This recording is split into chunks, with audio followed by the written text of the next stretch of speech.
नमो नमः सर्वेभ्यो। कथमस्ति सर्वे, कथं सन्ति सर्वे? मे मासस्य अवकाशः जातः। जून् मासस्य प्रारम्भम् अपि जातः। अतः अभ्यासस्य प्रारम्भम् अपि करणीयं किल। अधुना एतस्मिन् चलच्चित्रे वयं गीताप्रवेशस्य प्रथमभागस्य तृतीयस्य पाठस्य व्याकरण अंशाः अधुना अद्य आरभ्य वयं पठामः। व्यञ्जनसन्धे व्यञ्जनसन्धे सन्धौ अ, श्रुत्वसन्धि अनुनासिकसन्धेः इत्यादि आगच्छन्ति। अतः प्रथमम् अस्मिन् चलच्चित्रे वयं किं किं कुर्मः? श्रुत्वसन्धेः च अभ्यासं करणीयमस्ति। अहं दर्शिकां दर्शयामि। प्रथमम् एकनिमिषम्।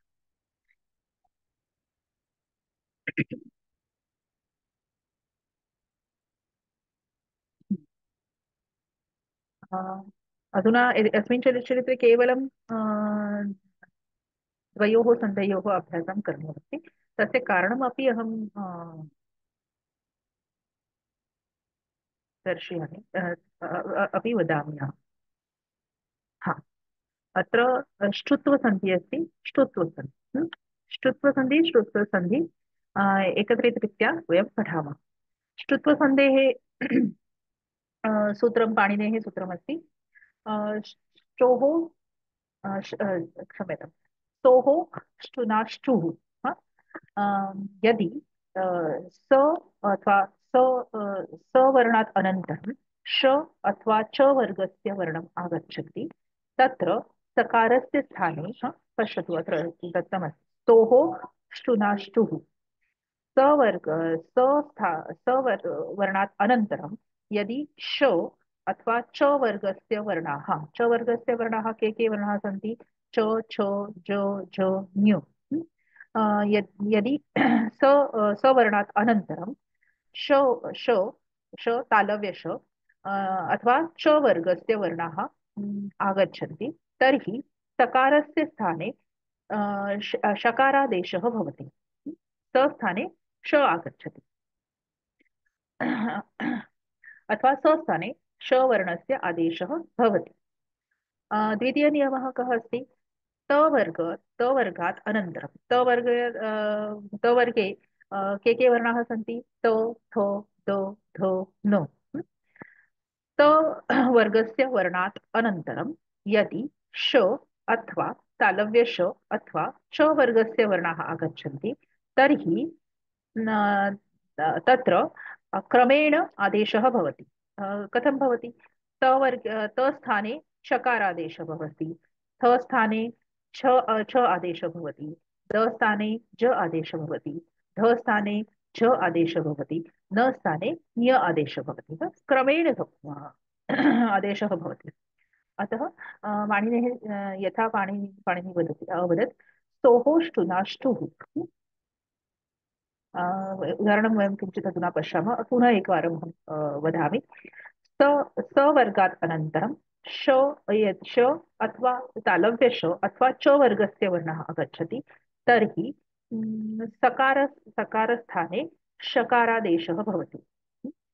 स अथवा त वर्गात् अनन्तरं त वर्गस्य वर्णात् अनन्तरं अथवा वर्णेभ्यः अनन्तरं च अथवा च वर्गस्य वर्णाः आगच्छन्ति, तर्हि तवर्ग तवर्गस्य वर्णानां स्थाने किं भवति? क्रमेण च वर्गस्य वर्णानाम् आदेशः भवति। त स्थाने च, थ स्थाने छ, द स्थाने ज, ध स्थाने झ, न स्थाने य। इति अस्ति श्चुत्वसन्धिः। इति एषः व्यञ्जनसन्धिः। वयं पश्यामः। सत् योग चित्। सत् चित्। अत्र तवर्ग अस्ति। तवर्गस्य प्रथमवर्णः अस्ति त। अनन्तरं किम् आगच्छति? च आगच्छति। अतः त स्थाने चकारादेशः भवति। अतः सच्चित् रामस् योग चिनोति। अत्र स अस्ति अन्तिमवर्णः। प्रथमपदस्य अन्तिमवर्णः किम् अस्ति? स अस्ति। अथवा हरिस्, पश्यतु अत्र टङ्कणदोषः अस्ति रामस्पदे। हरिस् हरिस् अत्र अस्ति, स हलन्त अस्ति, अनन्तरं किम् आगच्छति, श आगच्छति। सकारात् अनन्तरं यदि श अथवा च वर्गस्य वर्णः आगच्छति तर्हि सकारस्य स्थाने शकारादेशः भवति, श आदेशः भवति। अतः हरि योगश योगशेते हरिष्येते। वयं अत्र पश्यतु, हरिस् योगशेते, स को श होने स को श होने पर म्हणजे स च्या जागी श चा आदेश, रामस योग चिनोति। सकारात अनंतरम च आगच्छति, अतः स को श होने पर म्हणजे स च्या जागी श चा आदेश होतो, त्यामुळे रामश्चिनोति, स च्या जागी श चा आदेश झाला। ठीक आहे। अनंतरम द उद उद योगज्वलः, द अस्ति, द त वर्गस्य वर्ण अस्ति, स्तोः, त अथवा त वर्गस्य स्थाने यदि श अथवा च वर्ग आदेश, ज च वर्गस्य वर्णः अस्ति, द योग ज, अत्र द दकारस्य स्थाने दकार दकार कितवा वर्ण आहे, तो थो दो, अतः च वर्गस्य च छ ज जकारस्य आदेशः भवति। अतः अहं वयं पुस्तकम् अधुना वयं पश्यामः। अत्रापि दत्तमस्ति, पृष्ठक्रमाङ्कः अस्ति अं, नवविंशतिः। व्यञ्जनसन्धिः, व्यञ्जनसन्धेः बहवः नियमाः सन्ति, एकैकं नियमः वयं पश्यामः। प्रथमं श्रुत्वसन्धिः। श्रुत्व इत्युक्ते श च छ ज झ ञ। अत्र उदाहरणानि अपि पश्यन्तु। एक प्रथमम् उदाहरणमस्ति, यदि सकारात् अनन्तरं यदि शकारः आगच्छति तर्हि सकारस्य स्थाने शकारादेशः भवति। स स अनन्तरं श आगच्छति, अतः सकारस्य स्थाने शकारादेश, श तालव्यश, तालव्यश वर्ण तिथे येतो, म्हणून शिशु योग स योग श योग एते सकारस्य स्थाने शकारादेशः, शिशु योग श योग श योग एते शिशुश्रेते। अनन्तरं यदि सकारात् अनन्तरं च अपि आगच्छति, च वर्गस्य कोऽपि वर्णः आगच्छति, छ छ ज झ, तर्हि सकारस्य स्थाने शकारादेशः भवति। अत्र पश्यतु, स योग च अस्ति, अतः सकारस्य स्थाने शकारादेशः भवति, अतः पाण्डवाश्च। अनन्तरं वयं पश्यामः,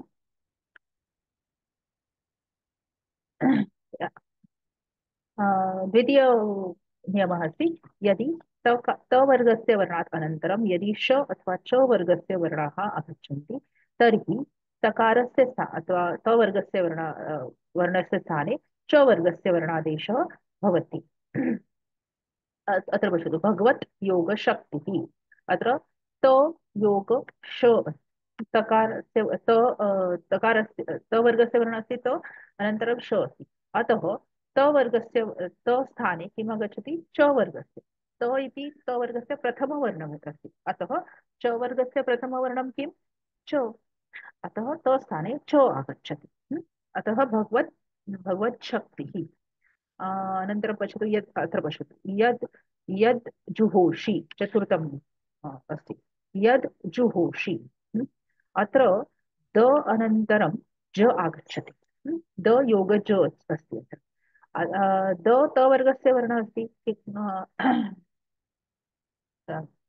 किं वर्णः अस्ति, प्रथम द थ द तृतीयः वर्णः अस्ति, अतः च वर्गस्य तृतीयवर्णः किं, च छ ज, अतः द स्थाने ज आगच्छति। अत्र पश्यतु, ज आगच्छति। अथवा अन्य कोऽपि वर्ण उदाहरणमपि वयं द्रष्टुं शक्नुमः। पश्यन्, अत्र पश्यतु, पश्यन्, पश्यन् पञ्चम उदाहरणं, पश्यन् योग शृण्वन्। अत्र न योग श, न त वर्गस्य वर्णः अस्ति, तो थो दो ध न, पञ्चमवर्णः अस्ति न, तदनन्तरं किम् आगच्छति, श आगच्छति, अतः च वर्गस्य पञ्चमवर्णं किं, छ छ ज छ न, अतः न स्थाने ञ आगच्छति। अतः वर्णं न स्थाने ञकारादेशः भवति। रूप कथं भवति? पश्यन्, पश्यन्, शृण्वन्। अत्र शकारस्य छकार अपि भवति, तत्र छत्वसन्धिः अस्ति, तद्वयम् अनन्तरं पश्यामः। अतः एतेषु उदाहरणेषु तवर्गात् परतः शचकारवर्गो स्त। तवर्गात् अनन्तरं किम् आगच्छति? अ, श अथवा च वर्गस्य वर्णः आगच्छन्ति। अतः तवर्गस्य स्थाने वर्गस्य आदेशः सम्पन्नः अभवत् अत्र। एतदस्ति ष्टुत्वसन्धिः। अतः अस्माकं नियमः कः?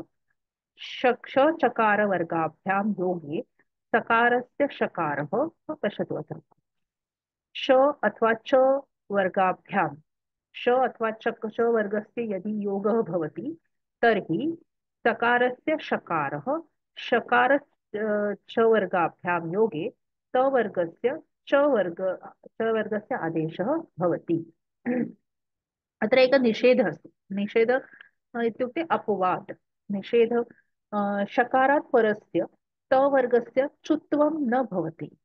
कुत्र न भवति?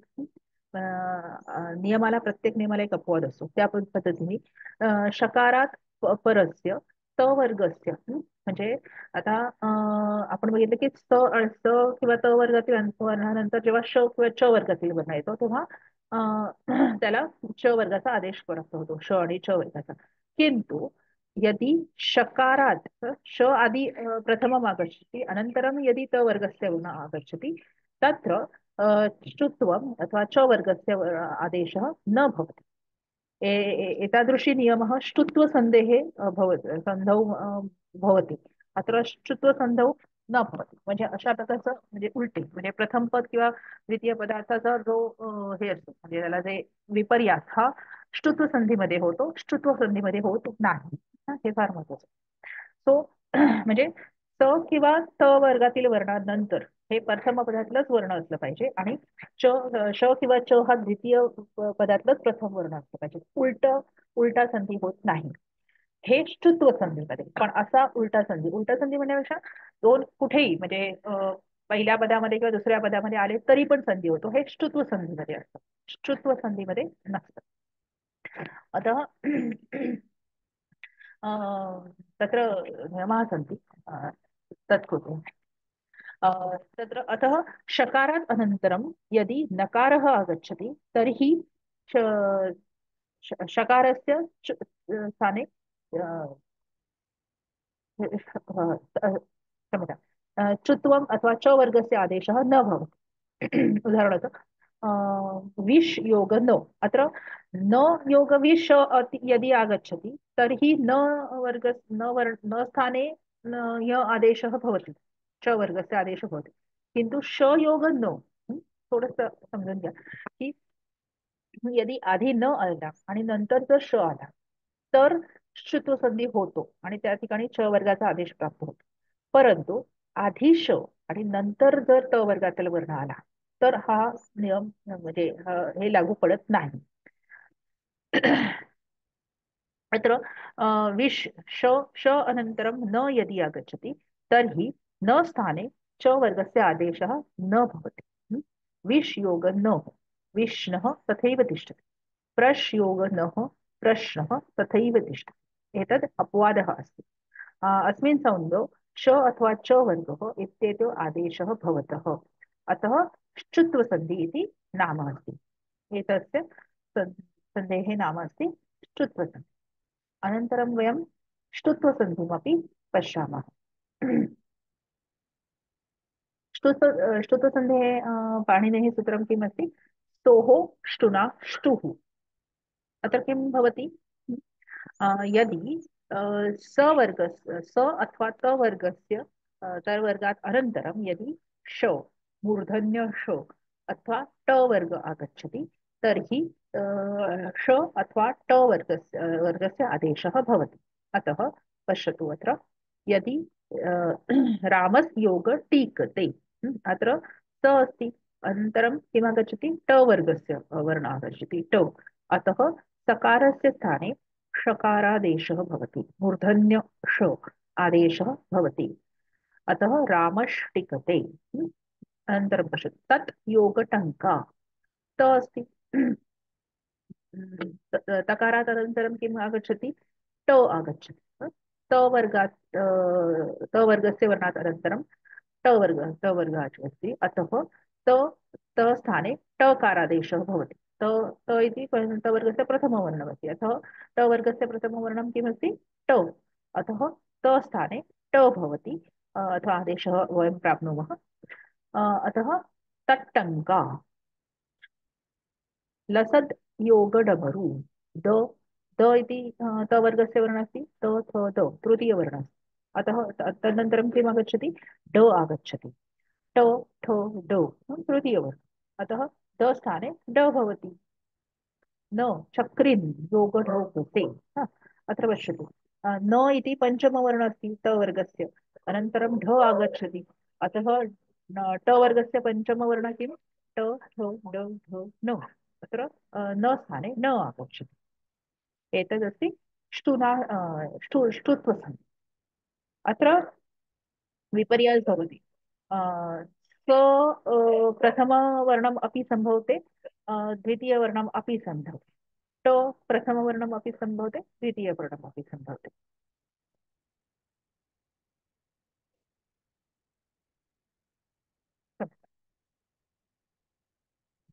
अतः ष्टुत्वसन्धिः वयं पश्यामः पुस्तके वयं पश्यामः।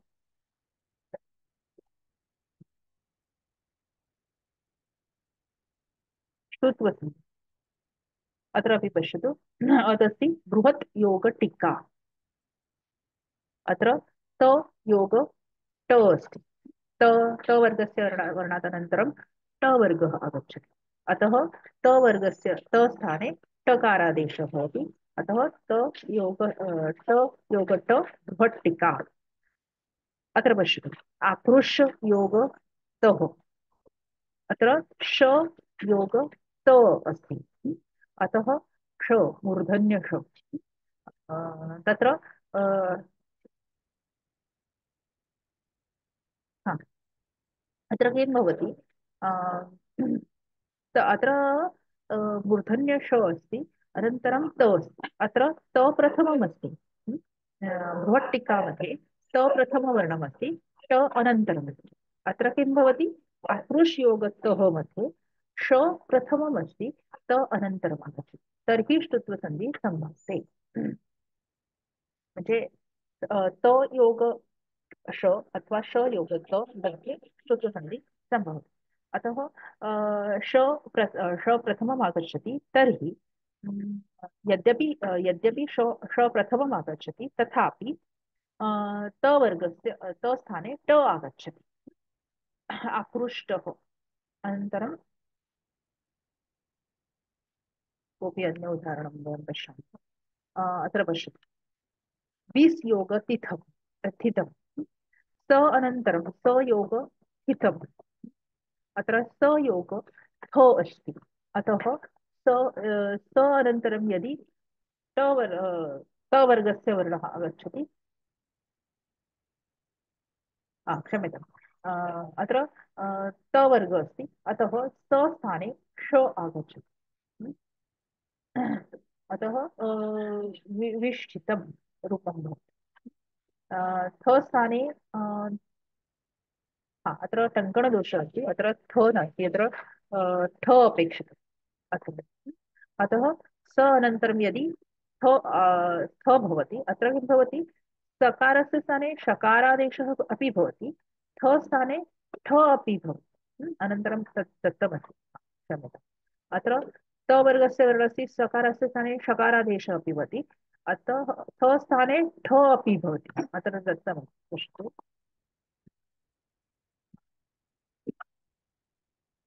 भवति हाइलाइट। अतः श योग ठ भवति। अतः विष्ठितं ठ स्थाने ठ आगच्छति। द्विवारम् उपयोगः अस्ति अथवा ष्टुत्वसंज्ञा। अतः नियमाः कः सन्ति? शकार टकार वर्गाभ्यां योगे सकारस्य षकारः ट वर्गेण योगे त वर्गस्य ट वर्गादेशः भवति। इत्युक्ते किम्? श किंवा श किंवा ट ह्याच्या नंतर जेव्हा स किंवा त वर्गातील वर्णानंतर जेव्हा श किंवा ट वर्गातील वर्ण येतात तेव्हा सकार च्या जागी चा आणि त वर्गातील वर्णाच्या जागी त वर्गातील वर्णांचा आदेश होतो. परंतु अत्रापि कोपी निषेधः सन्ति. अपवाद जसे नियमांना अपवाद असतात तसे नियमांना अपवाद इथे पण आहे.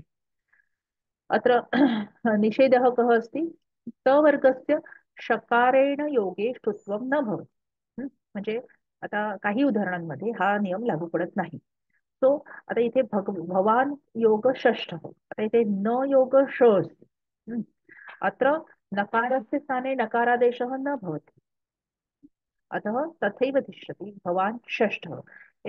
एतानि कोऽपि एतानि केचित् किं एतानि कानिचित् विशेष उदाहरणानि सन्ति. अतः तस्य स्मरणं कुर्युः सर्वे. भवान् षष्ठः तथैव तिष्ठति. तत्र ष्टुत्वसन्धि न भवति. पदान्तात् ट वर्गात् परस्य सकारस्य त वर्गस्य च ष्टुत्वं न भवति. पदान्तात् यदि पदस्य अन्ते अस्ति ट वर्ग, वयं सर्वे जानीमः सन्धि एकस्मिन् पदे एव भवति. यदि द्वयोः पदाः पदयोः मध्ये न भवति. अतः षट् योगसन्तः षट् सन्धः तथैव तिष्ठति. तत्र सकारस्य षकारादेशः न भवति. षट् सन्तः षट् योगतरुणाः. अत्र अपि तकारस्य अत्र त अस्ति तकारस्य टकारादेशः न भवति. मधुलिड् योगदीनः तथैव दृश्यते. एतानि कानिचित् विशेष उदाहरणानि सन्ति. परंतु एतस्य अपि म्हणजे निषेधाचा निषेध म्हणजे अपवादाचा पण अपवाद असतो. परंतु एतस्य निषेधः पदान्तात् ट वर्गात् परेषां नामनवती नगरी शब्दानां नकारस्य सुष्ठुत्वं भवति. म्हणजे ष्टुत्व संधीला एक अपवाद आहे परंतु त्या अपवादाला पण एक अपवाद आहे. त्यामुळे जेव्हा पदाच्या अंती पदांते स्थितस्य ष्टुत्व न भवति इति एका अपवाद आहे. परंतु त्या पदांतामध्ये जर ट वर्गाच्या नंतर जेव्हा कोणाचं नाव किंवा नवती नाम नवती नगरी असे शब्द जर आले तर तिथे मात्र नकारस्य स्थाने ष्टुत्व भवति. अत्र पश्यतु क्षणयोग नाम. अत्र न योग न अस्ति. न योग न अतः नकारस्य नकारः भवति.